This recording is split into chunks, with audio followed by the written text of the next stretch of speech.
محمد وعلى آل سيدنا محمد كما صليت على إبراهيم وعلى آل إبراهيم في العالمين إنك حميد مجيد. قال الله تبارك وتعالى في كلامه المجيد: أعوذ بالله من الشيطان الرجيم. بسم الله الرحمن الرحيم.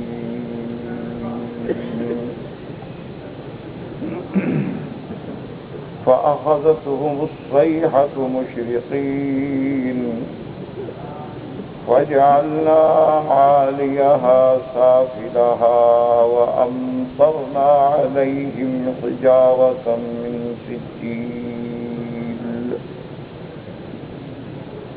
إن في ذلك لآية للمتوسمين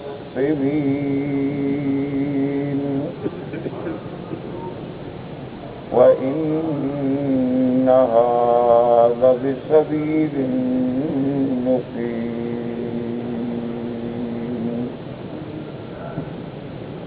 إن في ذلك لآية للمؤمنين. قال المؤلف والمفسر رحمه الله تعالى: يقول تعالى: فأخذتهم الصيحة مشرقين، وهي ما جاءهم من الصوت القاصف عند شروق الشمس وهو طلوعها، وذلك ما رفع بلادهم إلى عنان السماء ثم قلبها وجعل عاليها سافلها وإرسال حجارة السجيل عليهم. وقد تقدم الكلام على السجيل في سورة هود بما فيه كفایت. اب اللہ تبارک و تعالی نے قرآن مقدس کی ان آیات مبارکہ میں جو سورۃ الحجر کی آیات ہیں، قصہ قوم لوط کا ذکر فرمایا ہے. جیسا الحمدللہ میں نے بار بار عرض کیا ہے کہ اللہ کے قرآن میں جتنے واقعات ہیں یہ محض قصص نہیں ہیں کہ تاریخی قصوں کی طرح ہم پڑھیں کہ فلاں ملک میں ایک بادشاہ تھا اور ایک رعایا تھا اور ایک وزیر تھا. اللہ کے قرآن میں جتنے قصص کا ذکر کیا گیا ہے ان کا مقصد جو ہے اس میں عبرتیں ہیں، اس میں مواعظ ہیں، اس میں تو تحدید و توبیخ و تقریر ہے، اس میں انذار ہے، اس میں انزجار ہے. اس لیے اللہ نے قرآن میں ایک واقعہ صرف ایک جگہ نہیں بیان کیا، متعدد جگہ بیان کیا. صرف ایک قصہ ہے جو اللہ نے تفصیل سے بیان کیا ہے الف سے یہ تک، اور وہ قصہ صرف سیدنا یوسف علیہ السلام. اس کو تو اللہ تبارک و تعالیٰ نے بڑی تفصیل سے اور ایک ہی صورت مبارک میں ذکر کر دیا، اور پھر کسی اور صورت میں اس کا ذکر ہی نہیں. لیکن باقی جتنے قصے ہیں، نوح علیہ السلام کا واقعہ ہے یا سیدنا موسیٰ علیہ السلام کا واقعہ ہے، سیدنا عیسیٰ علیہ السلام کا واقعہ ہے، قوم عاد و ثمود کے واقعات ہیں. وہ مختلف مقام پہ ہیں، کسی جگہ تفصیل ہے، کسی جگہ اجمال ہے، کسی جگہ پھر کسی ایک حصے کی تفصیل ہے، ایک حصے کا اجمال ہے. مقصد کیا ہے کہ جیسے جیسے قرآن نازل ہوا اس اسباب نزول کے مطابق جن آیات کی ضرورت تھی بیان کر. اور ہمارے لیے ان واقعات کو پڑھنے میں منشأ خداوندی یہ ہے کہ امت محمد مصطفیٰ صلی اللہ علیہ وسلم جب ان واقعات کو پڑھے تو غور کرے کہ لوط علیہ السلام کی قوم پہ اتنا سخت عذاب آیا، یعنی جس کا تصور بھی نہیں کیا جاتا. اتنا شدید عذاب، اللہ معاف کرے، تو کیوں آیا؟ کہ اللہ نے تو اپنے بندوں کو خود پیدا کیا ہے، عقل دی، پیدا فرمایا، صحت دی، قوت دی، طاقت دی، پھر اللہ اپنے بندوں کو خود پیدا کر کے خود مار دیں۔ آپ ایک چھوٹی سی چیز ایک اینک بناتے ہیں، آپ اس کو بھی توڑنا نہیں چاہتے۔ آپ ایک چھوٹی سی کتاب بناتے ہیں، کتاب لکھتے ہیں، یہ نہیں چاہتے کہ میں پھاڑ کے پھینک دوں۔ تو اللہ نے اتنی مخلوق جو پیدا کی ہے، اور اس میں کیسی کیسی شکلیں ہیں اور کیسے کیسے نمونے ہیں کہ بندہ سوچ نہیں سکتا، حیران ہو جاتا ہے۔ کہ آپ دیکھیں کہ دنیا میں کروڑوں نہیں ارب ہا کی عدد میں مخلوق ہے کہ دوسرے سے شکل نہیں ملتی۔ تشابہ ہوگا، اندازہ ہو جائے گا کہ بھائی ہیں شاید، لیکن وہ 100% ملتی ہو یہ نہیں ہے۔ ہاں 80% مشابہت ہوگی، 90% مشابہت ہوگی، 95% مشابہت ہوگی، لیکن 100% نہیں ہوگی، کوئی نہ کوئی فرق ضرور ہوگا۔ اور اس سے بڑی بات دیکھیں اللہ کے کمال قدرت کی کہ ہر انسان کے انگوٹھوں میں جو اللہ نے نشان رکھے ہیں وہ کائنات کے کسی بندے سے نہیں ملتے۔ دیکھا نہیں، اسی لیے اب لوگ جو ہے نا جی وہ انگلیوں کے نشان لیتے ہیں، مجرموں کے نشان لیے جاتے ہیں، کیونکہ وہ دیکھ لیتے ہیں بس اس سے ملتے نہیں۔ یعنی کمال تو یہ ہے کہ باپ بیٹے کا بھی نہیں ملتا، یعنی بلڈ گروپ جو ہے وہ تو مل جاتا ہے، لیکن انگوٹھے کا نشان نہیں ملتا۔ باپ کا الگ ہے، بیٹے کا الگ ہے، بیٹی کا الگ ہے۔ ایک باپ کے 5 بیٹے ہیں، 5 کا الگ ہے۔ تو یہ کیا اسی لیے قرآن نے کہا تھا نا الا ان نسوی بنانا، یہ ہے بنانا۔ تو قرآن نے اس کا بطور خاص نام لیا ہے، ورنہ اس میں غور کرو گی چھوٹی سی جگہ، اس میں اللہ نے ایسے خطوط رکھے ہیں جو دوسرے سے ملتے ہی نہیں۔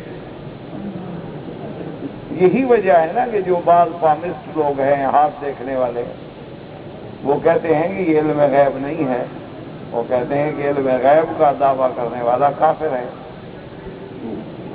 وہ کہتے ہیں یہ تو اسی طرح ہے جیسے انگوٹھے کا نشان پڑھ لیتے ہو، اور ہم جو ہیں وہ پورے ہاتھ کی ہتھیلی کا نشان پڑھ لیتے ہیں، ورنہ علم غیب تو کوئی نہیں۔ انہوں نے کہا علم غیب تو وہ ہے کہ بن دیکھے بن جانے دعویٰ کرے۔ یہ تو بالکل ایسے ہے کہ جیسے آپ ایک انگلش لیٹر لے آئے، میں نہیں پڑھ لوں گا، انگریزی پڑھا ہوا پڑھ لے گا۔ ایک فرنچ زبان کا کوئی لیٹر لے آئے تو جو فرنچ زبان جانتا ہے وہ پڑھ لے گا، میں نہیں پڑھ سکتا۔ وہ کہتے ہیں کہ اللہ نے انسان کے ہاتھوں پر یہ جو نشانات بنائے ہیں یہ کوئی بیکار تو ہے نہیں، باپ کے بیٹے سے نہیں ملتے، بیٹے کے باپ سے نہیں ملتے، بھائی کے بہن سے نہیں ملتے، بہن کے بھائی سے نہیں ملتے۔ تو معنی یہ ہے کہ دراصل یہ بھی ایک تحریر ہے، اللہ نے لکھی ہے۔ اس لیے یہ جو ہے یہ دماغ کی رگ ہے، اور یہ جو ہے دل کی رگ ہے، اور یہ جو ہے انسان کے کامرانی اور کامیابیوں کی ہے، اور یہ جو ہے انسان کے اولاد پہ اور بیویوں کی طرف اشارہ کر رہی ہے، اور یہ ان کا ایک علم ہے بڑا، وہ الحمدللہ ہم تو اس علم کو بھی آیا ہے، اس کے بھی قائل نہیں ہیں۔ اس کی وجہ یہ ہے کہ وہ یہ بھی کہتے ہیں کہ جی ہاتھ کی لکیریں بدل جاتی ہیں۔ ہم کہتے ہیں جب تم اس بات کے قائل ہو، یہی تو ہم کہتے ہیں کہ جب اللہ چاہے بدل دے، کوئی جھگڑے کا کیا فائدہ ہے؟ خامخواہ پہلے معلومات حاصل کر کے پریشان ہونے کی کیا ضرورت؟ اچھا پھر ابھی تم پڑھ رہے، ہو سکتا ہے تم غلط پڑھ لو، ہو سکتا ہے تم صحیح پڑھ لو۔ اچھا تم نے کچھ پڑھا ہے، دوسرے کے پاس چلے جاؤ، وہ کچھ اور سنا دیتا ہے، کیا مانا دونوں میں فرق کیوں ہو گیا؟ تو اس لیے سیدھی بات کرو گے ان چکروں میں نہ پڑو، معاملے کو اللہ پہ چھوڑ دو کہ ہر چیز جو ہے وہ اللہ کے حکم سے ہوتی ہے۔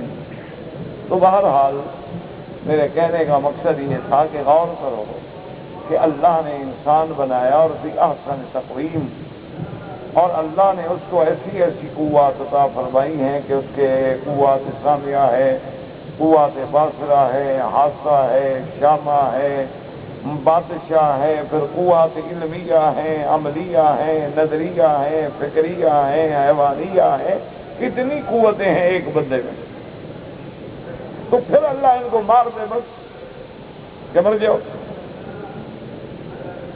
کیوں آپ؟ اسی غور کے لیے یہ واقعہ ہے، غور کرو گے تو بچ جاؤ گے، نہیں کرو گے تو نہیں بچو گے، بس سیدھی سی بات۔ دیکھو نا جی، آپ نے پڑھا ہے نا، روز سڑکوں پہ جاتے ہو تو لکھ دیتے ہیں، بورڈ لگا دیتے ہیں کہ بھائی تم ادھر مڑ نہیں سکتے، ٹھیک ہے، ایک بورڈ ہے لکھا ہوا ہے، اگر عمل کرو گے بچ جاؤ گے، مڑو گے دوسری گاڑی آ کے مار دیں۔ تو اگر انسانوں کے قانون کو توڑو تو یہ حشر ہو جائے، تو جب اللہ کے قانون کو توڑو گے، یعنی ایک ٹریفک کے قانون ہے کہ 120 کلومیٹر سے زیادہ رفتار نہ ہو، ٹھیک ہے، آپ 160 پہ بھی دوڑا دیں، 70 پہ، 200 پہ بھی لوگ دوڑاتے ہیں گاڑیاں۔ انجام جب ایکسیڈنٹ ہوتا ہے نا، لاش پہچانی بھی نہیں جاتی، پھر گاڑیاں کاٹ کاٹ کے اندر سے نکالنا پڑتا ہے۔ اور اگر آپ ایک صحیح لمٹ میں جا رہے ہیں تو آپ آرام سے بریک مار لیں گے، آرام سے گاڑی رک جائے گی۔ اگر خدا نہ خاصہ کچھ ہو گیا تو کچھ بچ تو جاؤ گے، کوئی امید تو ہوگی نا تھوڑی بہت۔ اس لیے اگر بندے کا قانون توڑو گے تو ہلاکت ہے، اور جب خدا کا قانون توڑ ڈالو تو پھر بربادی تو ہوگی۔ اچھا کہتے ہیں جی کہ اچھا فلاں آدمی بڑا گناہ گار ہے، یہ انفرادی باتیں، اللہ کی مرضی ہے گناہ گار کو نہ پکڑے دفعہ۔ کئی دفعہ ایسے لوگ ہیں جو غلط ٹریفک پہ گاڑیاں چلاتے ہیں، نکل جاتے ہیں، کوئی ایکسیڈنٹ بھی نہیں ہوتا، اس کا معنی کیا ہے کہ ہم بھی غلط چلائیں؟ یہ کوئی قاعدہ تو نہیں ہے نا۔ کئی لوگ ہیں جو غلط کاری کرتے ہیں، ادھر سے گاڑی لے رہے ہیں، ادھر سے زگزیگ مار رہے ہیں، اور جناب بالکل تیز چلا رہے ہیں اور بالکل غلط چلا رہے ہیں، اور غلط سائڈ سے کرا اور نکل جاتے ہیں اور گاڑی کو کچھ بھی نہیں ہوتا۔ اس کا معنی کیا ہے کہ ابھی ہم سارے اس غلط کار کے پیچھے چل پڑیں، یا ہمیں اپنے اصولوں پہ رہنا چاہیے۔ تو اسی لیے ہمیشہ یاد رکھیں کہ اللہ تبارک و تعالیٰ نے قوم لوط پہ جو عذاب بھیجا ہے، اور ایسا عذاب دردناک کہ تصور نہیں کر سکتے، اسی کا نقشہ اللہ نے سورۃ ہود میں بھی کھینچا ہے اور سورتوں میں بھی کھینچا۔ اس لیے اب دیکھیں کہ قرآن ہمیں کہتا کیا ہے۔ فرمایا فَأَخَذَتْهُمُ الصَّيْحَةُ مُشْرِقِينَ فَجَعَلْنَا عَالِيَهَا صَافِلَهَا وَأَمْطَرْنَا عَلَيْهِمْ حِجَارَةً مِّن سِجِّيلٍ۔ اللہ نے فرمایا فَأَخَذَتْهُمُ الصَّيْحَةُ، صیحہ یاد رکھو، ایسی آواز کو کہتے ہیں کہ اتنی زور کی آواز ہو کہ وہ تمام حدوں کو توڑ کے نکل جائے اور بندے سنے تو بس مر جائے، اس کو کہتے ہیں صیحہ۔ جیسے آپ نے دیکھا نا کبھی کبھی بادلوں کی کڑک اور بجلی کی چمک اور اس سے ایسی آواز پیدا ہوتی ہے، یہ تو معمولی آواز ہے، لیکن جب جبریل کو اللہ حکم دے کہ آواز دو تو پھر اس آواز میں کیا طاقت ہوگی، اس آواز میں کیا قوت ہوگی۔ اور وہ کس وقت آئی؟ فرمایا مشرقین، یعنی عند شروق الشمس، جیسے جیسے سورج نکلا تو جبریل علیہ السلام نے آواز ماری، اس آواز سے سارے کے سارے جیسے بے ہوش ہو گئے۔ اور اس کے بعد پھر صرف اس آواز پر نہیں، اللہ نے حکم دیا جبریل علیہ السلام کو کہ ان کی ساری بستیوں کو اٹھا کے آسمانوں پہ لے آؤ۔ یاد رکھو یہ 5 بستیاں تھیں، ان کو کہا جاتا تھا مؤتفقات۔ مؤتفقات کا معنی ہے بعض میں بعض کا ملا ہونا۔ تو بعض علماء فرماتے ہیں کہ یہ 5 بستیاں چونکہ بالکل ایک دوسرے کے قریب تھی، ایک دوسرے سے جڑی ہوئی تھی، اس لیے ان کو کہتے ہیں مؤتفقات۔ اور بعض علماء نے فرمایا کہ نہیں، جب ان کو آسمانوں پہ اٹھایا گیا اور پھر زمین پہ پھینکا گیا تو چورا چورا ہو کے مل گئے، اس لیے ان کو کہا جاتا ہے مؤتفقات۔ تو یہ 5 بستیاں تھیں، اور ان کی سب سے بڑی بستی جو ہے وہ تھی قریہ سدوم۔ قریہ سدوم جو ہے وہ سب سے بڑی بستی تھی حضرت لوط علیہ السلام کی۔ اور علماء نے لکھا ہے کہ مجموعی طور پر اس میں جو ہے تقریباً 6 لاکھ کی آبادی، چھ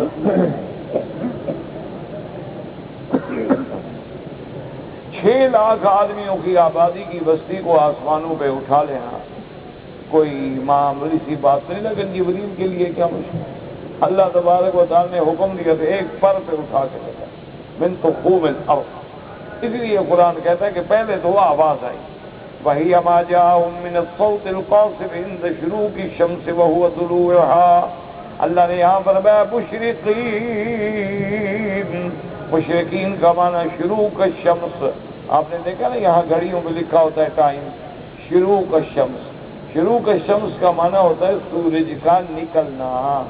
یہ بعض لوگ جو بیچارے اشراق کی نماز کا وقت سمجھتے ہیں، یہ بالکل غلط بات ہے، وہ اشراق کی نماز کا وقت نہیں ہوتا، وہ وقت ہے سورج نکلنے کا، اور جس نے اشراق پڑھنا ہے وہ اس کے 20 منٹ بعد اشراق کا وقت ہوتا ہے، کیونکہ حدیث مبارک میں ہے کہ جب سورج نکلے اور قید رمح ایک نیزے کے برابر اوپر آ جائے تو پھر نماز اشراق کا وقت ہوتا ہے۔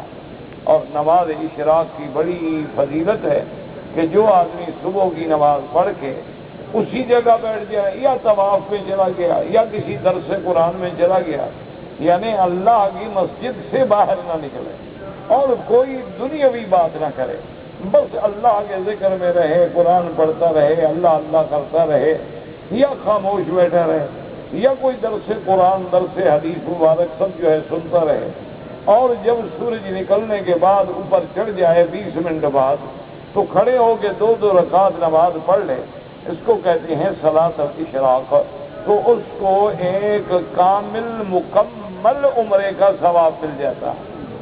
یاد رکھو، دیکھو عمرہ کرنے میں کتنی محنت ہے، آدمی جائے غسل کرے، احرام باندھے، طواف کرے، صفا دوڑے، بال کٹائے، لیکن یہ حرم میں بیٹھا ہے یا جسی مسجد میں ہو، یہ کوئی خاص حرم کے ساتھ بھی نہیں ہے، یعنی آپ اپنے ملک میں بھی ہیں، تو اگر آپ مسجد میں نماز پڑھنے کے بعد بیٹھ جائیں، تلاوت کریں، قرآن پڑھیں، شرط یہ ہے کہ دنیا کے قصے کہانیاں نہ کریں، کوئی دنیاوی بات نہ کریں، اور جب سورج نکلے تو صلاۃ الاشراق جو ہے 4 رکعت پڑھ لیں، تو حدیث مبارک میں آتا ہے کہ اللہ اس کو عمرے کا ثواب عطا فرماتا ہے۔ اور ایک اور حدیث مبارک میں حضور نے فرمایا کہ جو آدمی یہ 4 رکعت پڑھ لے تو اللہ فرماتے ہیں اس کے تمام امور سارے دن جو ہیں اس کا میں کافی ہوں، یعنی ان کے امور کی میں نگرانی کروں گا، اور جب اللہ کسی امور میں مدد فرمائے تو وہ کام تو فوراً ہو جائیں گے، ان کاموں کے نہ ہونے کا سوال ہی پیدا نہیں ہوتا۔ تو اس لیے ہمیشہ یاد رکھیں کہ بڑی آسان عبادت ہے اور کوئی مشکل بھی نہیں ہے، فجر کی نماز پڑھو اور بیٹھ جاؤ، آرام سے قرآن پڑھتے رہو۔ اچھا، آپ کے ملک میں تو نماز بھی آخر وقت میں پڑھتے ہیں، تو وہاں تو آپ کو نماز کے بعد زیادہ سے زیادہ 10-15 منٹ بیٹھنا پڑے گا، البتہ یہاں جو ہے آپ کو 1 گھنٹہ بیٹھنا پڑے گا، کیونکہ یہاں نماز فجر جو ہے وہ اول وقت میں ہوتی ہے اور ہمارے ملکوں میں نماز جو ہے وہ آخر وقت میں ہوتی ہے، تو وہاں تو سورج یعنی آپ نماز سے فارغ ہوں تو 5-10 منٹ میں سورج نکل آتا ہے، تو اس کے بعد آپ 15 منٹ اور انتظار کریں گے، تو صلاۃ الاشراق جو ہے ایک بہت بڑی نعمت ہے۔ تو اللہ نے فرمایا کہ مشرقین، جیسے ایک آیت میں آپ پہلے پڑھ چکے ہیں کہ ان موعدهم الصبح وليس الصبح بقریب، اللہ نے فرمایا، ملائکہ نے کہا لوط علیہ السلام سے کہ تیری قوم کی بربادی کا وقت جو ہے وہ صبح ہوگی اور تیری قوم ہلاک ہو جائے گی، اور صبح بالکل قریب ہے، اب رات گزرنے والی ہے، رات ڈھلنے والی ہے اور صبح آنے والی ہے۔ دعا کریں کہ اللہ ہمیں بھی وہ صبح دکھلائے جب اللہ کافروں کو ہلاک و برباد کر دے، جب اللہ دشمنان اسلام پہ اسی طرح کے پتھر برسا دے۔ اللہ تعالیٰ قادر ہیں، بس ہمارے گناہوں کو معاف کر دیں، اور کچھ یہ بھی کوشش کریں آپ لوگ، اللہ کی طرف رجوع کریں، اللہ کی طرف توبہ کریں، اللہ سے مدد مانگیں، اور یہ جو فتنے فساد ہیں نا، ان سے مسئلے حل نہیں ہوتے کہ 2 آدمی بندوق لے کے بھاگ پڑو اب 2 آدمی مار دیے، یہ تو اسلام کو بدنام کرنے والی بات ہے، یہ تو فساد ہے اور یہ مفسدین ہے۔ اللہ تبارک و تعالیٰ ان کے فساد سے محفوظ رکھے۔ اللہ تبارک و تعالیٰ کے نبی کے حکم پہ چلو، صحابہ پہ کتنے ظلم ہوئے، صحابہ پہ جو ظلم کے پہاڑ توڑے گئے، لیکن حضور نے کسی کو حکم نہیں دیا کہ تھپڑ ڈالو، ورنہ ایمان سے کہو 100 آدمی تو مسلمان ہو گئے تھے۔ حضور کسی کو حکم دیتے ابو جہل کو پڑ جاؤ، کسی کو حکم دیتے ابو لہب کو تم مار دو، کسی کو حکم دیتے امیہ کو تم مار دو، تو 2-4 بندے مارنا تو مشکل نہیں تھا نا۔ لیکن اللہ کے نبی نے فرمایا صبرن صبرن صبرن یا آل یاسر، صبر کرو، جب اللہ قوت دے گا، اللہ طاقت دے گا، مقابلے کے قابل ہوں گے تو پھر مقابلہ ہو۔ یہ معنی نہیں ہوتا کہ اپنی قوتیں مروا ڈالو، اپنے جوانوں کو خود تباہ کر دو، اپنی جوانی اور خاندانوں کو امتحان میں ڈال دو اور پورے عالم میں بدنام ہو جائیں کہ مسلمان تو فسادی ہے اور فسادی ہے اور فسادی ہے۔ اس سے کوئی فائدہ نہیں ہوتا۔ یہ جذباتی نعرے ہیں، مولوی خوش کرنے کے لیے نعرے شعرے لگا دیتے ہیں، لوگ بھی کھڑے ہو جاتے ہیں، کہتے ہیں یہ مولوی بڑا بہادر ہے۔ کبھی آپ اب مرا ہے بلا نہ ایمان سے کہیں، جو مولوی صاحبان تقریر کرتے کبھی آپ نے دیکھا وہ مر گیا؟ وہ قوم کی اولادوں کو آگے بھیجنا ہے، خود کبھی نہیں مرے۔ وہ کہتے ہیں جی ہم مر جائیں تو پھر تقریر کون کرے گا؟ انا للہ و انا الیہ راجعون۔ بہرحال اللہ پاک سے دعا کریں، اللہ عالم اسلام پہ رحم کرے، اللہ عالم اسلام کی عزت کا فیصلہ کرے۔ اب جناب یہ ہوا کہ جو ہی سورج جم کا تو آواز وذالک ہمارا فی بلاد ملائنان السما، اس کے بعد اللہ نے حکم دیا جبرائیل کو کہ لے آؤ آسمانوں کی طرف۔ جب آسمانوں کے بالکل قریب پہنچ گئے ثم قلبھا، حکم دیا کہ اب ان کو الٹ ڈالو، وجعل عالیہا سافلہا، اللہ پاک نے فرمایا کہ اب ایسے بستی ہے یہ اوپر والا حصہ جو ہے نیچے ہو جائے اور نیچے والا حصہ جو ہے وہ اوپر، اس کو کہتے ہیں عالیہا سافلہا۔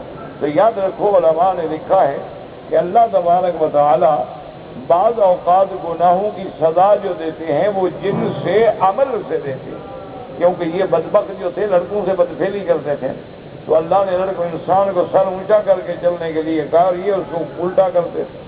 اللہ نے کہا ان سب کو الٹا کر، وہی سزا دو یہ لوگوں کے ساتھ کرتا۔ اسی لیے یہ حکم ہے نا کہ جو آدمی خودکشی کرتا ہے تو وہ جیسے خودکشی کرے گا قیامت میں اللہ حکم دے گا اسی طرح لٹکتے رہو جیسے تم دنیا میں لٹکتے، یعنی وہی سزا دو جو تم نے خود اختیار کی، جو تم نے دنیا میں خود جرم کیا تھا اور اپنے لیے سزا چنی تھی تو وہی تمہیں سزا ملے گی۔ اس لیے اب دیکھ لیں، غور کر لیں کہ قوم لوط پہ کیوں عذاب آیا، ان کی قوم کا کیا جرم تھا، اور پھر ٹھنڈے دل سے بیٹھ کے غور کریں کہ کیا حضور کی امت میں یہ جرم آ تو نہیں گیا، بس اس میں غور کریں کہ لواطت کا جو بدفعل ہے کیا حضور کی امت میں بھی یہ بیماری ہے یا نہیں، اور اگر ہے تو پھر ہمارے ساتھ کیا ہونا چاہیے۔ انہوں نے لوط علیہ السلام کا کہنا نہ مانا تو عذاب آیا، اور ہم نے تو امام الانبیاء محمد مصطفیٰ کا کہنا نہ مانا صلی اللہ علیہ وسلم، تو ہمارے لیے پھر کیا فیصلہ ہو۔ اچھا یہ بھی بات یاد رکھیں کہ یہ غیر فطری فعل جو ہے لڑکے سے کرو تو لعنت، اگر آدمی اپنی بیوی سے کرے تب بھی وہی لعنت، وہی عذاب۔ حضور صلی اللہ علیہ وسلم نے فرمایا ہے کہ من اتی فی دبر امرأۃ، جو شخص اپنی عورت کو غلط راستے سے عمل کرتا ہے اس پہ اللہ کی لعنت ہے، اللہ تبارک و تعالیٰ کی رحمت سے وہ دور ہو جاتا ہے۔ ہاں حضور صلی اللہ علیہ وسلم نے فرمایا کہ اللہ نے انسان کو اجازت دی ہے کہ فاتوا حرثکم انا شئتم، لیکن اس کا معنی یہ نہیں ہے کہ نعوذ باللہ حرثکم جو تمہاری اولاد کی جگہ ہے اس کے اندر تو آدمی چاہے جس طرح عمل کرے، لیکن اس کے علاوہ جو عمل ہے وہ قوم لوط کا عمل ہے، چاہے اپنی بیوی سے کرے، چاہے کسی لڑکے سے کرے، چاہے کسی عورت سے کرے، اللہ معاف کرے۔ اور اس وقت حضور کی امت جو ہے اللہ نہ کرے اللہ نہ کرے اللہ نہ کرے سب سے زیادہ مبتلا ہو۔ انا للہ و انا الیہ راجعون۔ اب مفسر رحمۃ اللہ علیہ فرماتی ہیں کہ جب اللہ نے حکم دیا وجعل عالیہا سافلہا وارسال حجارۃ السجیل علیہم، اور اللہ نے حکم دیا کہ ان پہ پتھر برساؤ، اور پتھر بھی کون سے؟ سجیل. سجیل کا علماء نے فرمایا کہ وہ جہنم کی آگ میں پکے ہوئے پتھر. حتیٰ کہ بعض لوگوں نے کہا کہ سنگ و گل، یعنی گل مٹی کو کہتے ہیں اور سنگ جب پختہ ہو جائے. لیکن بہرحال سجیل عربی کا لفظ ہے، کیونکہ اللہ کے قرآن میں کوئی غیر عربی لفظ نہیں. انا انزلناہ قرآنا عربیا، اور دوسری جگہ فرمایا بلسان عربی مبین. تو اس لیے اللہ نے حکم دیا کہ پتھر بھی برساؤ. اب مفسر فرمایا وقد تقدم الکلام علی السجیل فی ہود بما فیہ کفایہ، کہ سورۃ ہود کے اندر بڑی تفصیل سے لفظ سجیل پہ میں بحث کر چکا ہوں، دوبارہ کرنے کی ضرورت نہیں. اب مفسر کا اشارہ ہوتا ہے کہ اگر تم یہ بات دیکھنا چاہتے ہو تو پھر سورۃ ہود کھول لو.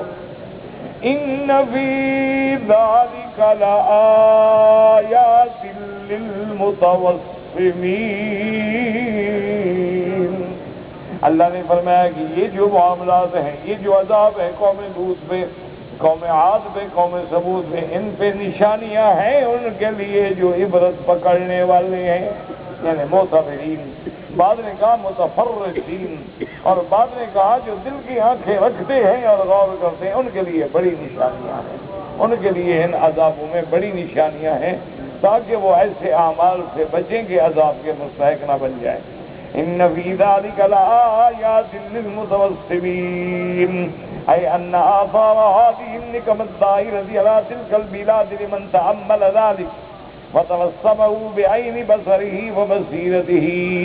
اب مفسر رحمۃ اللہ علیہ فرماتی ہیں کہ ان آثار میں جن پہ اللہ کے عذاب آئے ہیں، ان بلاد میں، ان مقامات میں جو تأمل کرے گا اور جو اس کو دل کی آنکھوں سے بھی دیکھے گا، صرف یہ نہیں کہ بصر سے بلکہ دل کی آنکھوں سے بھی دیکھے، کیا معنی غور کرے، تدبر کرے اس کے اندر، تو اس کے لیے بہت بڑی عبرتیں ہیں. اسی لیے آپ دیکھیں کہ میرے آقا کی حدیث مبارک ہے کہ سرکار دو عالم رحمت دو جہاں سیدنا محمد مصطفیٰ صلی اللہ علیہ وعلا آلہ وسلم تسلیما کثیرا کثیرا، آپ ایک دفعہ منا کے اور مزدلفہ کے درمیان میں جو وادی ہے نا، یہاں اب رہا کہ ہاتھیوں پہ اللہ کا عذاب آیا. یہ وادی محصر. تو وادی محصر میں جب حضور آئے، حضور نے اپنی سواری کو تیز کیا اور صحابہ کو حکم دیا کہ جلدی جلدی اس وادی سے نکل جاؤ، کیونکہ یہ عذاب کی وادی ہے، عذاب کی وادی میں نہیں رہنا چاہیے، آدمی کو فوراً نکل جانا. اسی طرح حضور صلی اللہ علیہ وسلم جب قوم حجر پہ اور مدائن کے آثار پہ گزرے تو حضور نے حکم دیا صحابہ کو کہ وہاں سے کوئی پانی نہ بھرے اور وہاں کی کوئی چیز استعمال نہ کرے، بلکہ بعض صحابہ نے جلدی سے کھانا پکا بیٹھے، آٹا وغیرہ گوندھ لیا، پانی لیا. حضور نے فرمایا جانوروں کو کھلا دو، کوئی نہ کھائے، کیونکہ یہ وہ مقامات ہیں جہاں اللہ کا عذاب آیا. جہاں اللہ کا عذاب آئے وہاں آدمی کو بھاگنا چاہیے. اسی لیے ایک حدیث مبارک میں آتا ہے جو صحیح حدیث ہے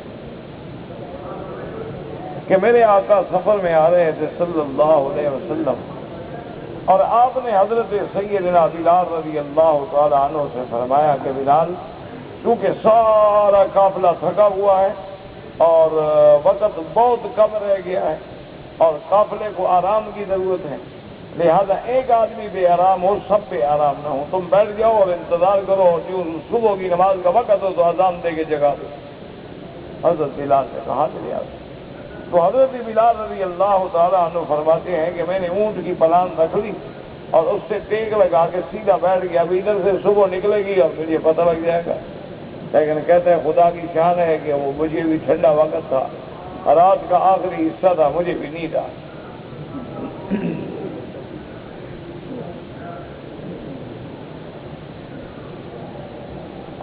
اور خدا کی شان ہے کہ سب سے پہلے حضور پاک کی آنکھ کھلی، لیکن اس وقت کھلی جب سورج چڑھ گیا اور سورج کی دھوپ آئی. سرکار دو جہاں اٹھے اور آپ نے فرمایا آئی نا بلال نے فرمایا تم نے کیوں نہیں اٹھایا؟ نے کہا یا رسول اللہ، جس اللہ نے آپ کو نبی کو صلاح دیا میری کیا طاقت؟ جب اللہ کا نبی سو گیا ہے تو بلال کیا کرے؟ یا رسول اللہ میں نے بڑی کوشش کی لیکن غلبہ نہیں، نیند میں غلبہ تھا. حضور نے صحابہ کو حکم دیا کہ فخرجوا من ھذا الوادی، اس وادی سے جلدی نکلو. ان بہا شیطان، معلوم ہوتا ہے اس وادی میں شیطان ہے کہ ہماری نماز چلی، اس لیے ہمیشہ یاد رکھیں۔ اچھا اب ذرا ٹھنڈے دل سے سوچیں، جن گھروں میں نماز ہے ہی نہیں تو وہاں کون ہے پھر؟ آپ خود فیصلہ کریں۔ حضور کے فرمان کے مطابق جس وادی میں جس جگہ نماز نہ پڑھی جائے وہاں شیطان ہوتا ہے۔ تو جن گھروں میں، کوٹھیوں میں، بنگلوں میں اور بڑے بڑے آپ کے سیکٹریٹ اور جناب بڑے بڑے ہاؤسز جو ہیں آپ کے جناب، یہ ان سب میں نماز تو کبھی داخل ہی نہیں ہوئی نا،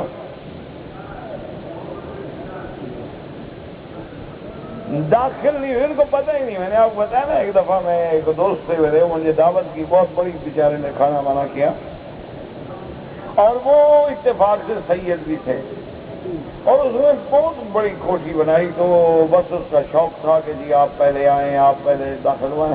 ٹھیک ہے جی، میری کو برکت ہوتی ہے تمہارے گھر میں داخل ہونے سے، آ جاتے۔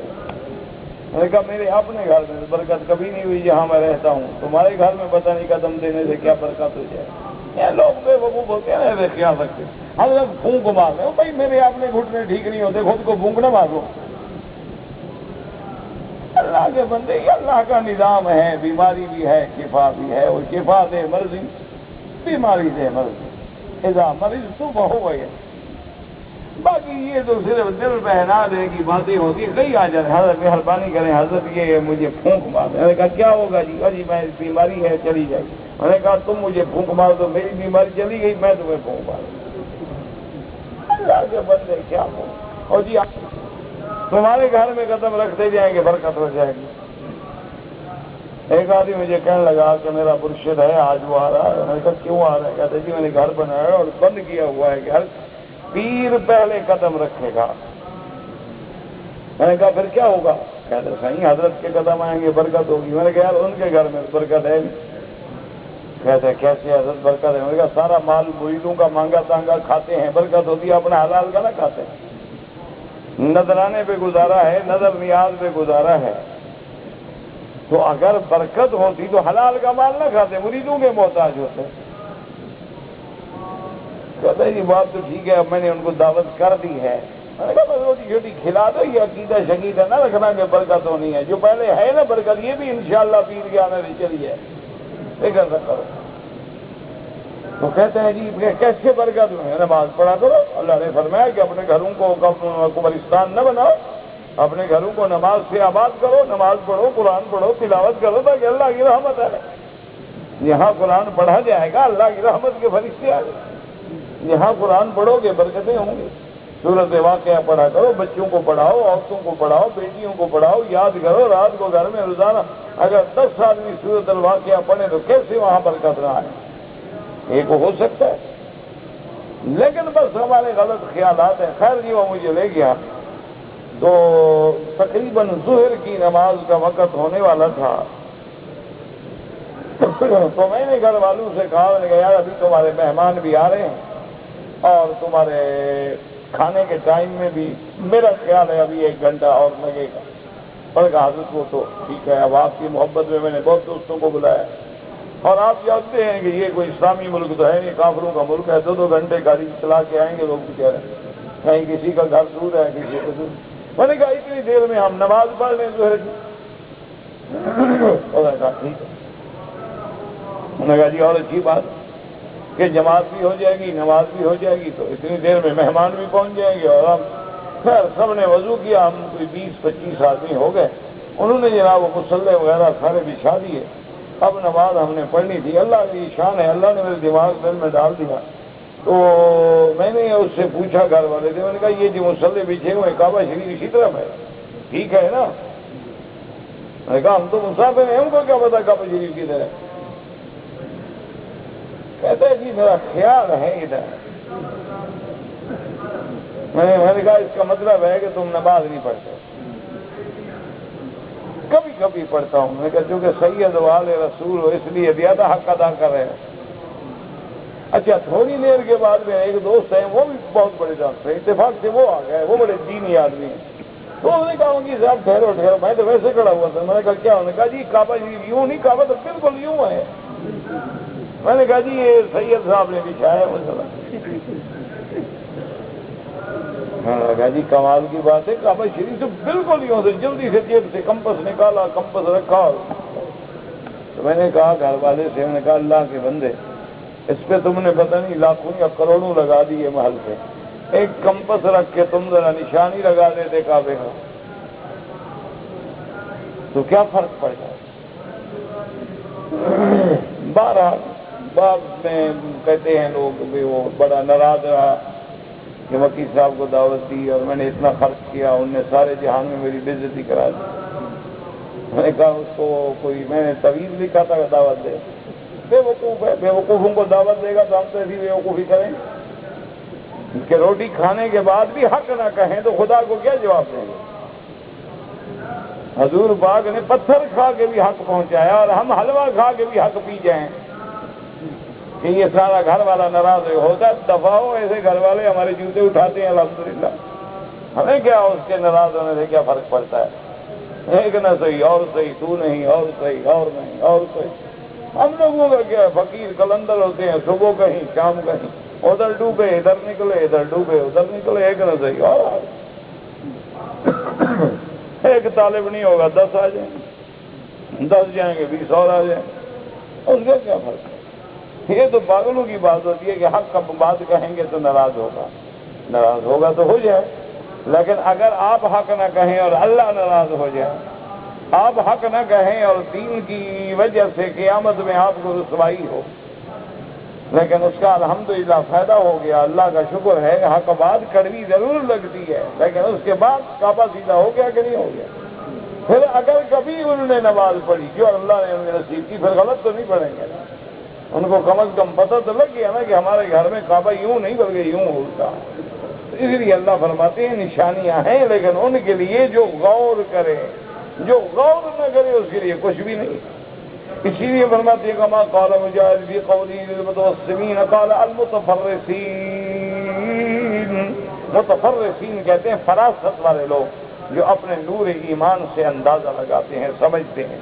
وعن ابن عباس والضحاک للناظرین، دیکھنے والے نہیں تدبر کرنے والے. اس سے مراد ہوتا ہے نظر تدبر سے. وقال قتادہ للمعتبرین، عبرت پکڑنے والے.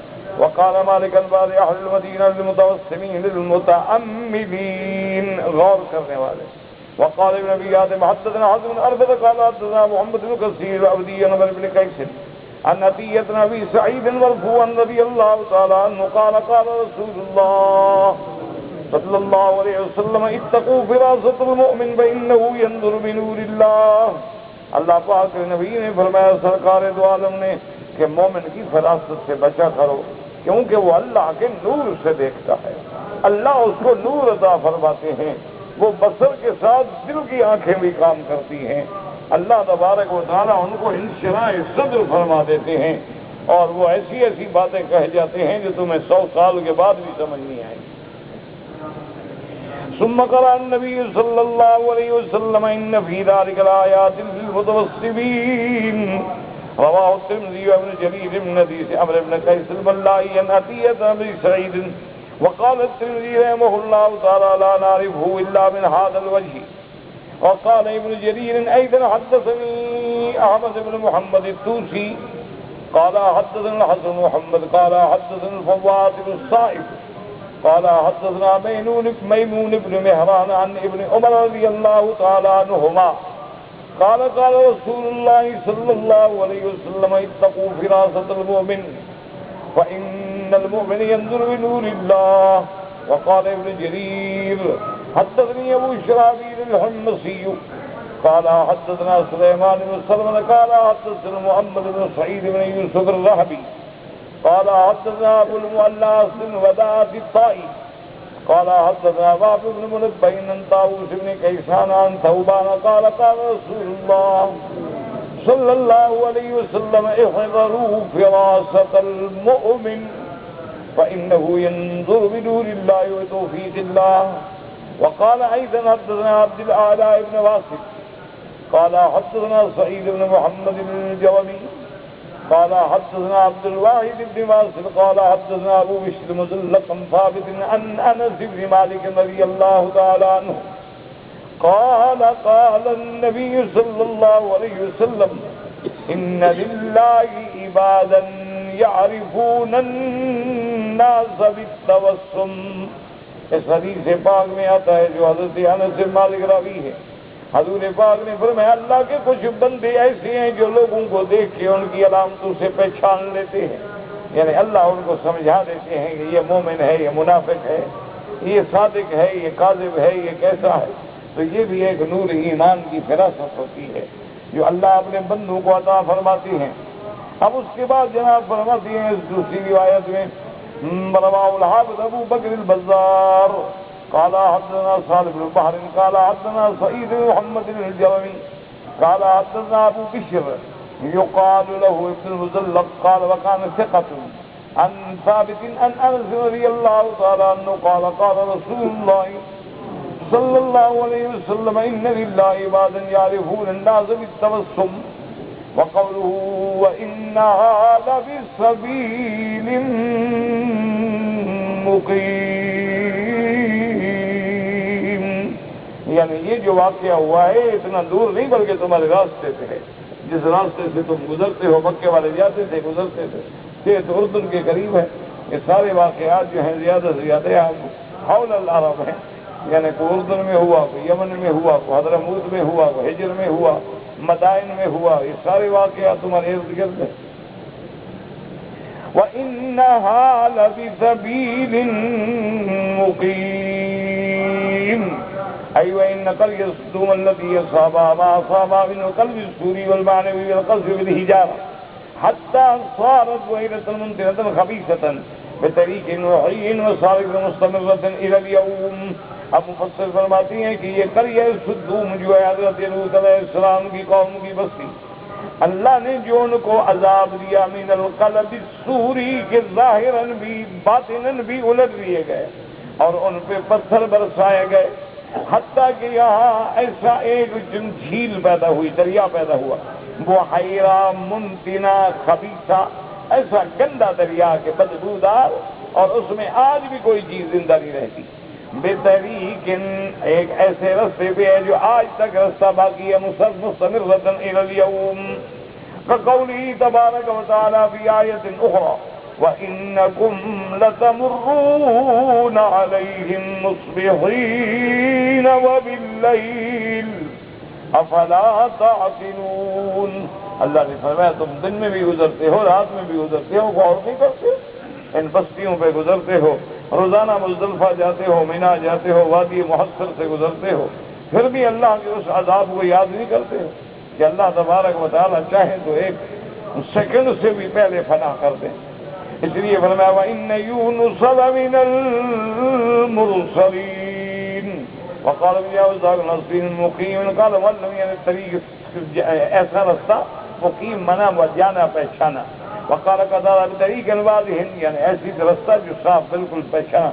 وقال قضا ايضا بسقع من الارض واحد بالکل صاف زمین پہ. وقال صدی بکتاب مبین یعنی قول کل شيء أحصيناه في إمام مبين ولكن ليس المعنى على ما قالها هنا. یہاں کتاب مبین کا معنی نہیں، معنی یہ ہے کہ ایسی راستہ ایسی رستے پر وہ واقع ہے کہ جو آج بھی موجود ہے. واللہ اعلم. وقولوا ان في ذلك لآيات للمؤمنين أي إن الذي صنعنا بقوم لوط من الهلاك والدمار وإن جعلنا لوطا وأهله لدلالة واضحة جلية للمؤمن بالله ورسوله. اللہ پاک نے فرمایا ہے کہ اس میں نشانیاں ایمان والوں کے لیے، یعنی اللہ نے جو کچھ قوم لوط کے ساتھ کیا کہ ان کو ہلاک کر دیا، برباد کر دیا. حضرت لوط علیہ السلام ان کے اہل کو بچا لیا، تو اس کے اندر بڑی واضح دلالت ہے ایمان والوں کے لیے کہ اگر ہم بھی برے عمل کریں گے تو ہم پر بھی ایسا ہوگا، اور اگر ہم اچھے عمل کریں گے تو اللہ ہمیں بھی نجات عطا فرمائے. وَإِن كَانَ أَصْحَابُ الْأَيْكَةِ لَظَالِمِينَ فَانْتَقَمْنَا مِنْهُمْ وَإِنَّهُمَا لَبِإِمَامٍ مُبِينٍ. اصحاب الایکا جو ہے یہ قوم شعیب ہے. ایکا کہتے ہیں بڑے گھنے درختوں والے. اللہ نے فرمایا یہ بھی تمہارے سامنے ایک ان پہ جب عذاب ہے وہ بھی تو کھلے راستے پہ ہیں، تم گزرتے ہو دیکھتے ہو. اصحاب الایکۃ ہم قوم شعیب وقال الضحاک وقال الایکۃ والشجر الملتف، ایکا کہتے ہیں کہ ایسے گھنے درخت ہوں کہ ایک دوسرے میں درخت جڑے ہوئے ہوں. وکان ظلم بشرک باللہ وتقطيع الطریق ونقص المکیال والمیزان، ان کا سب سے بڑا جرم جو ہے وہ اللہ کے ساتھ شرک کرنا، ڈاکے ڈالنا اور تول میں اور ماپ میں کمی کرنا. فانتقم اللہ منهم بالسیئۃ ورجف عذاب یوم الذلہ وقد كانوا قریبا من قوم لوط بعدهم بالزمان. یہ بھی قوم لوط کے قریب تھے، ان پر پہلے تو بادل آیا اور اس کے بعد جناب پھر آواز آئی اور زلزلہ آیا اور اللہ نے تباہ کر دیا. ومسامتینہم بالمقامین مکان ولہذا قال انہما لبإمام مبین اے طریق مبین. قال ابن عباس جاء الضحاک ويرسيق ظاهر ولهذا لما انذر الشعب قوم قال في ذات يوم قوم لوط منكم ببعيد. حضرت شعیب نے اپنی قوم کو ڈرایا کہ بدبختو قوم لوط بھی وہ زیادہ عرصہ نہیں گزرا، تم پھر وہی کام کر رہے ہو تو تم پر بھی اللہ کا عذاب آیا. تو ان میں کیا بیماری تھی؟ ایک بیماری شرک، دوسری بیماری تھی کہ جب پیمائش کرتے یعنی وزن کرتے تھے نا تو لینے کے وقت زیادہ لے لیتے، دینے کے وقت تھوڑا لیتے. تو اسی طرح جو ہے کپڑا پیمائش کر رہے ہیں، اب دینا ہے ماشاءاللہ تو 1 گز کا 1.25 گز ہوگا، لینا ہو تو 1 گز کا 1.25 گز ہوگا. تو اب غور کریں کیا یہ بیماریاں حضور کی امت میں تو نہیں آ گئی؟ تو اگر آ گئی ہیں تو پھر انجام تو وہی ہوگا. اللہ تبارک و تعالی اپنے عذاب سے بچائیں.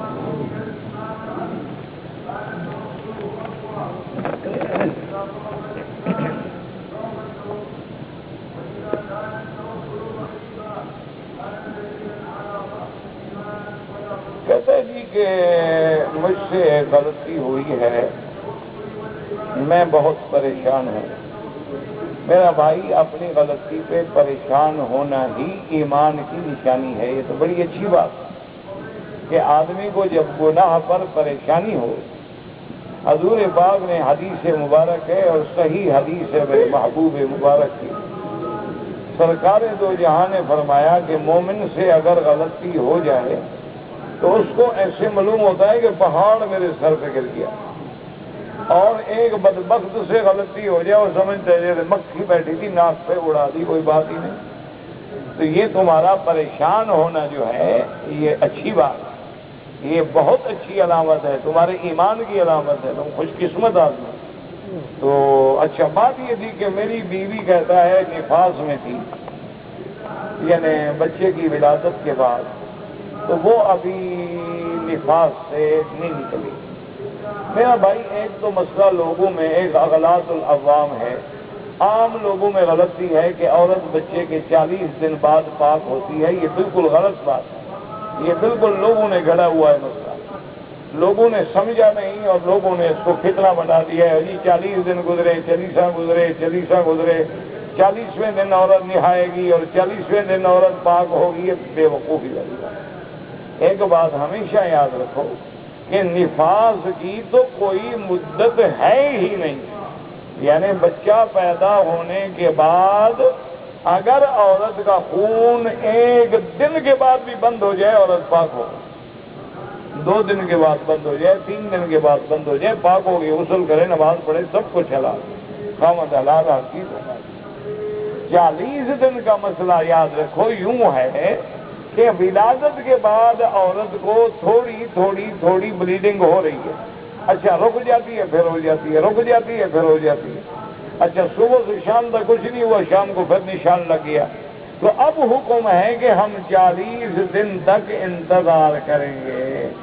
اگر 40 دن کے بعد بھی خون نہ رکے تو مستحاضہ ہے، بیمار ہے، حیض نہیں نفاس، پھر وہ غسل کر کے نمازیں پڑھے گی. لیکن اگر خون بند ہونے کا یقین ہو گیا آدمی کو کہ بھئی ایک عورت کو تسلی ہے کہ 2 دن کے بعد بالکل میں صاف ہو گئی، خون بند ہو گیا، پاک ہو گئی، وضو کرے، غسل کرے، نمازیں پڑھے، میاں بیوی ملے، کوئی بات بنا نہیں. تو بہرحال وہ کہتا ہے جی کہ میری بیوی نفاس میں تھی تو میں اپنی شہوت پہ قابو نہ رکھ سکا، تو لیکن میں نے بیوی سے جماع تو نہیں کیا، لیکن اس کے بدن پر یا گھٹنوں پر یا رانوں پر اپنی شہوت پوری کر لی، کوئی بات نہیں، یہ تو گناہ ہی نہیں۔ تم نے اس کو گناہ کیوں سمجھا ہوا؟ گناہ کیا ہی نہیں تم نے، کوئی گناہ۔ جماع کرنا منع ہے، باقی تو انسان اپنی بیوی کے بدن سے تلذذ کر لیا، کوئی بات نہیں۔ انبیاء اور پیغمبر، پیغمبر تو فارسی کا لفظ ہے، پیغام دینے والا یعنی رسول۔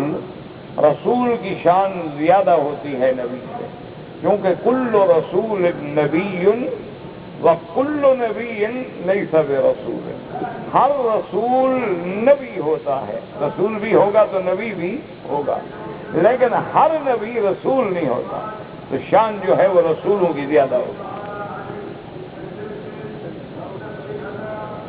حضرت ابراہیم علیہ السلام کو اول انبیاء یہ تم کہتے ہو، قرآن حدیث میں تو کہیں نہیں اول انبیاء۔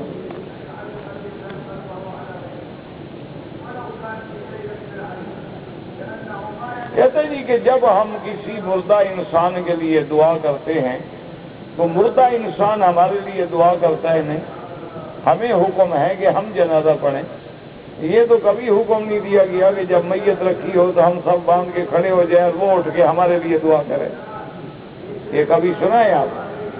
تو اس سے معلوم یہ ہوا کہ دعا کرنا زندہ کا کام ہے۔ اب وہ اس عالم دنیا سے منتقل ہو کے دوسرے عالم میں چلا گیا، وہ عالم برزخ ہے، اس کے بعد عالم آخرت۔ باقی ارواح جو ہیں وہ تو علیین میں ہیں۔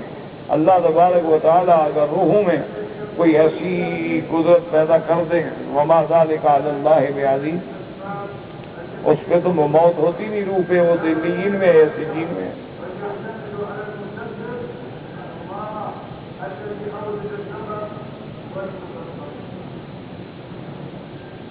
میرا بیٹا مدرسے کی جماعت کے ساتھ مدینے گیا ہے، 2 دن کے بعد واپس آیا تو احرام نہیں باندھا۔ اس کی وجہ یہ ہے کہ امام احمد بن حنبل رحمۃ اللہ علیہ کے نزدیک یہ ہے کہ اگر میقات پہ جانے والا نیت عبادت کرے تو احرام باندھے، اگر سکول کا ٹور ہے یا نوکری ہے، ملازمت ہے، اس کی نیت ہی نہیں عمرے کی، وہ کہتے ہیں کوئی حرج نہیں، وہ کہتے ہیں اس میں کوئی حرج نہیں۔ لیکن البتہ امام ابو حنیفہ رحمۃ اللہ علیہ اجازت نہیں دیتے، وہ کہتے ہیں سکول کا ٹور ہے، وہ کہتے ہیں تم ذاتی کام پہ جا رہے ہو، واپسی پہ احرام ضرور باندھو۔ ہاں حضرت امام ابو حنیفہ صرف ان کو اجازت دیتے ہیں کہ جو گاڑی کا ڈرائیور ہے، مثلا روزانہ طائف جاتا ہے اور طائف تو میقات ہے، اب روز عمرہ کر نہیں سکتا، تو ایسے لوگوں کے لیے اجازت ہے کہ وہ مجبور ہیں، ورنہ وہ کہتے ہیں جو آدمی کبھی کبھار جائیں وہ میقات سے لازم احرام باندھ کے آئیں اور عمرہ کریں، ورنہ ان کو دم دینا ہوگا۔ اول قبلۃ للمسلمین الکعبہ لیس مسجد الاقصی، وبذلك قال تعالی فلنولینک قبلۃ ترضاها، سماها قبلہ قبل التولیہ، فبذلك القبلۃ الاولى هذه الكعبہ وبعدها مسجد الاقصى، ثم امر الله نبيه بالتحريم من المسجد الاقصى الى الكعبہ، واول من بنى مسجد الاقصى داؤد علیہ السلام ثم سلیمان علیہ السلام۔ اما مسجد الحرام اول من بناها قال العلماء والملائکہ ثم آدم، ثم من ولد آدم ادریس، ثم من بعده من الجرهم، ثم من بعده ابراہیم واسماعیل، ثم من بعده عبد الله بن قریش مکہ، ثم من بعده عبد الله بن زبیر، وبعده الترمیمات بن الحجاج بن یوسف وغیرهم، اللہ اعلم۔ انظر تاریخ مکہ للازرقی۔ کہتا ہے جی میں نے حج کیا ہے، لیکن میں نے 11 تاریخ کو بھی کنکریاں صبح 8 بجے ماری اور 12 تاریخ کو بھی کنکریاں صبح 8 بجے ماری۔ میرا بھائی 12 ہو یا 11، کنکری مارنے کا وقت ہی زوال کے بعد شروع ہوتا ہے، آپ نے تو زوال سے پہلے کنکری مار دی، لہذا ایسے ہے جیسے ابھی تم فجر کی نماز پڑھ لو تو ادا ہو جائے گی کہ بھئی احتیاط ہے، پتہ صبح نیند نہ کھلے، ابھی یہ شاہ بھی پڑھ لیتے ہیں، صبح ہی پڑھ لیتے ہیں۔ تو بہرحال آپ پر ایک دم پڑ گئی، ایک بکری لے کے ذبح کریں اور غریبوں کو کھلائیں مکے میں۔ 12 ربیع الاول کو روزے رکھنے کا کوئی حکم نہیں، نہ حضور پاک نے حکم دیا ہے نہ صحابہ نے رکھا ہے۔ اگر یہ روزہ رکھنا دین ہوتا تو سب سے پہلے ابو بکر، عمر، عثمان و علی رکھتے، سب سے پہلے اہل بیت رسول رکھتے۔ یہ تو لوگوں نے ایک رواج ہیں بنائے ہوئے ہیں، کوئی شربتیں پلاتا ہے، کوئی روزے رکھواتا ہے، کوئی جلوس نکالتا ہے، اپنی اپنی دکانداری ہے، وہ دکانداری ہے، اس کا شریعت سے کوئی تعلق نہیں، خالص بدعت۔ ایک شخص نے بنگلہ دیش سے حج کے مہینے میں آیا، عمرہ کیا، مدینے گیا، مدینے آنے کے وقت حج قران کیا۔ ہاں، اگر ایک آدمی مدینہ منورہ یعنی عمرہ کر کے پھر میقات سے باہر چلا گیا، اس کے بعد پھر اس نے احرام باندھا کی، کوئی بات صحیح ہے۔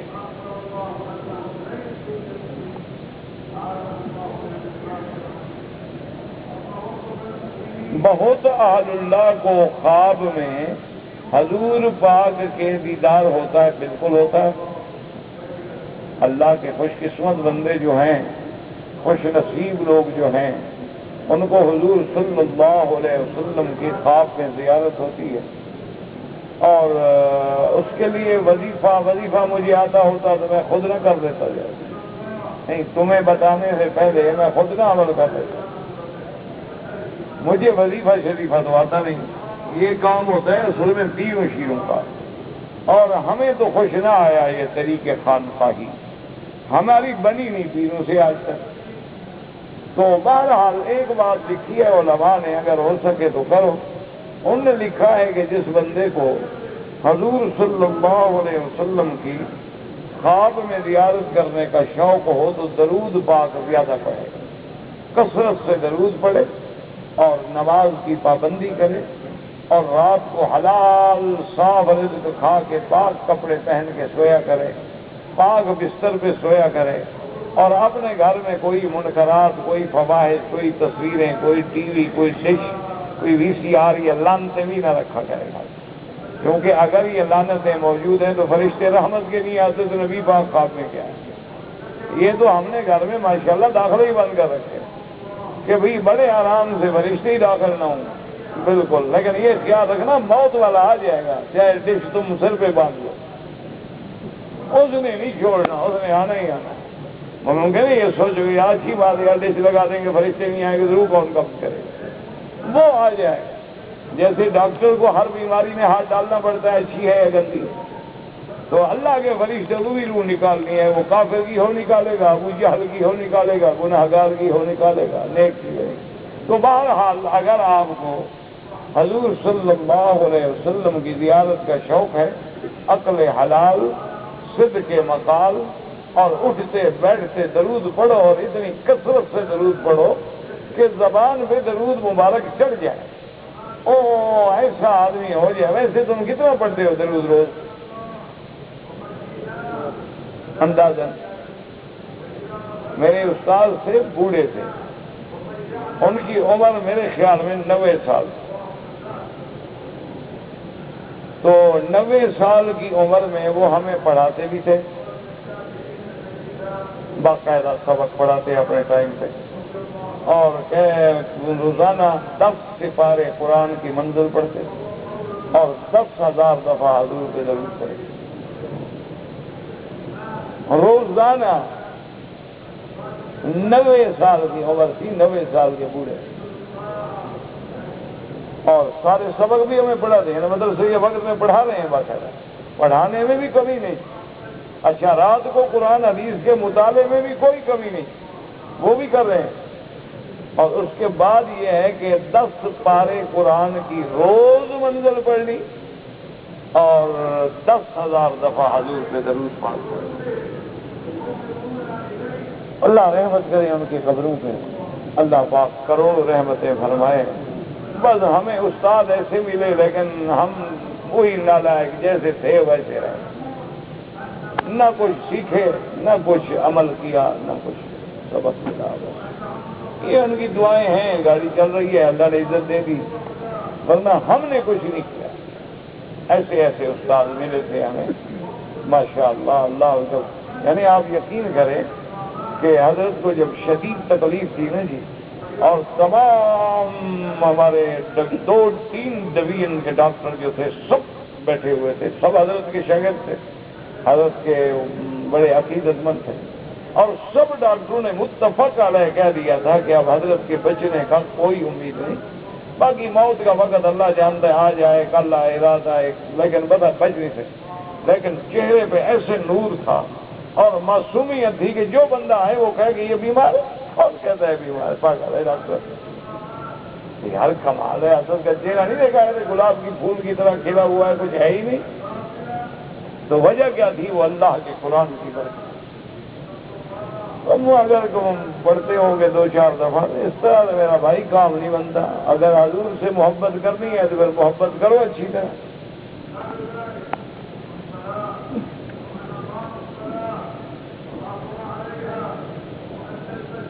ہمارا گروپ ہے، 5 دن ہم عمرے کے لیے آئے ہیں۔ ہر روز عمرہ کرنا چاہیے، بالکل ضروری نہیں۔ اصل عمرہ وہی ہے جو آپ اپنے میقات سے باندھ کے آئے۔ اب زیادہ سے زیادہ طواف کرو۔ اب افضل یہ ہے مکے میں رہنے والوں کے لیے کہ زیادہ سے زیادہ طواف کریں۔ والدین کے لیے عمرہ کریں، بالکل کریں، کوئی منع نہیں۔ کہتے ہیں جی کہ میری ماں نے وصیت کی تھی کہ میرے مرنے کے بعد جو کلمے والی چادر اوپر ڈالتے ہیں نا، اسی کے ساتھ مجھے دفن کرنا، یہ بدعت ہے۔ ایسی وصیت پہ عمل کرنا ضروری نہیں ہے جو شریعت کے خلاف ہے۔ جو اللہ کا حکم ہے وہی ہوگا، جو اللہ رسول کا حکم ہے وہی ہوگا۔ وصیت بھی اسی پہ عمل ہوگا جو شریعت کے مطابق ہے، جو شریعت کے مطابق کوئی عمل نہیں۔ باقی دفنانے کا طریقہ سیکھنا ہے نا تو جنت اللہ میں چلے جاؤ، یہاں قبرستان قریب ہے، وہاں چلے جاؤ، انشاءاللہ ایک دن میں ٹرینڈ ہو جاؤ گے۔ یہ وہاں چلے جاؤ، دیکھ لو کیسے دفن کرتے ہیں، 2 منٹ لگاتے ہیں، ایکسپرٹ ہو گئے ہیں ماشاءاللہ۔ غسل بھی ایسے دیتے ہیں ماشاءاللہ، دروازے سے پھینکتے ہیں، مردہ وہاں پڑا ہوتا ہے، ہڈی ٹوٹے یا پسلی ٹوٹے، پہلے بس اللہ ہدایت دے، کیا کریں، کس کس مسئلے کو روئیں۔ درود شریف پھر تلبیہ پڑھیں، بالکل ٹھیک ہے، درود شریف ہر چیز سے پہلے پڑھنا چاہیے، چاہے تلبیہ ہو چاہے کوئی دعا ہو، درود شریف اول بھی ہو آخر بھی ہو، یہ تو کوئی بدعت نہیں، بلکہ حکم ہے کہ اس وقت تک دعا منظور ہی نہیں ہوتی جب تک اس کے اول میں بھی درود نہ ہو اور آخر میں بھی درود، معلق رہتی ہے، لٹکی رہتی ہے آسمانوں میں،